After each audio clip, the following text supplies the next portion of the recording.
মা, তোমাকে একটা কথা জিজ্ঞেস করবো? হ্যাঁ বলুন। মা, ও এখন খুশিতে আছে তো? হ্যাঁ আঙ্কেল, উনি খুব খুশিতে আছেন। আমি নিজে ওনার কোম্পানিতে 3 বছর ধরে কাজ করছি, আর এই 3 বছরে না উনি আমার সাথে কখনোই খারাপ ব্যবহার করেননি। আর শুধু আমি কেন, বাকি এমপ্লয়ীদের সাথে উনি কখনো খারাপ ব্যবহার করে না। ম্যাডাম না সত্যি খুব ভালো মনের মানুষ। উনি কোম্পানির প্রত্যেকটা এমপ্লয়ীদের সাথে না পুরো ফ্যামিলির মতো বিহেভ করেন। আমি হয়তো আপনার থেকে ভালো করে ওনাকে চিনি না, কিন্তু যতদূর চিনি উনি কখনোই কারোর সাথে খারাপ ব্যবহার করতে পারেন না।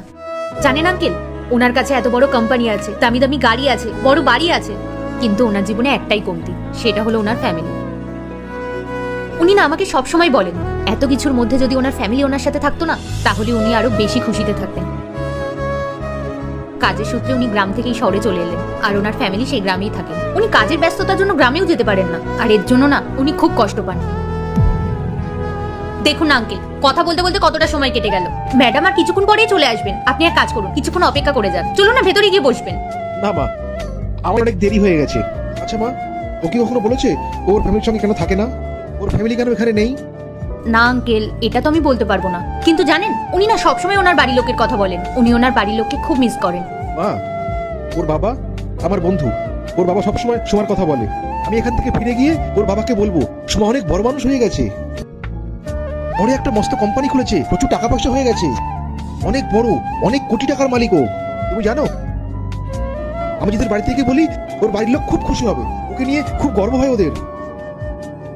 মা, তুমি কিন্তু ওকে মনে করে বলো, ওর বাবা যখন এই টাকাগুলোকে পাঠিয়েছিল ওর কথা খুব বলছিল, খুব মনে পড়ছিল ওকে। ওর বাবা আমাকে বলতো ওর সাথে দেখা করার খুব ইচ্ছা, কিন্তু কোনো একটা কারণে দেখা করতে পারছে না। ঠিক আছে আঙ্কেল, আপনি কোনো চিন্তা করবেন না। ম্যাডাম ফিরলে আমি টাকাগুলো ওনাকে দিয়ে দেবো। আচ্ছা মা। মা, ও কতক্ষণে আসবে? আঙ্কেল, আসার তো ম্যাডামের সময় হয়েই গেল, আর 10-15 মিনিটের মধ্যেই চলে আসবেন। আপনি ভেতরে গিয়ে বসবেন, চলুন না। না না মা, আমি যাচ্ছি। ঠিক আছে আঙ্কেল, সাবধানে যাবেন। হ্যাঁ।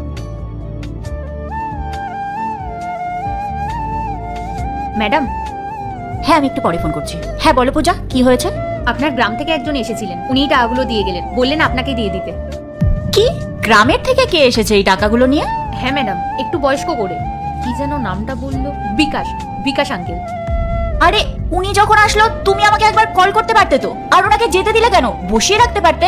আসলে ম্যাডাম, আমি ওনাকে অনেকবার রিকোয়েস্ট করেছিলাম বসার জন্য, উনি বসতে চাননি। উনি বললেন যে আপনি এখন অনেক বড় মালকিন হয়ে গেছেন, আপনার সাথে যদি উনি দেখা করেন তাহলে আপনার মান সম্মান নষ্ট হয়ে যাবে। আর আমাকে বললেন যে আমি যেন এই টাকাগুলো আপনাকে দিয়ে দিই, আর উনি চলে গেলেন, তাই আমি এই টাকাগুলো আপনাকে দিতে এলাম। আচ্ছা পূজা, তুমি এক কাজ করো, আমার আজকের সমস্ত মিটিং ক্যান্সেল করে দাও, আর অফিসের সবাইকে বলে দাও। পার্ট 2 দেখতে সাবস্ক্রাইব করো ভেলকু 78M।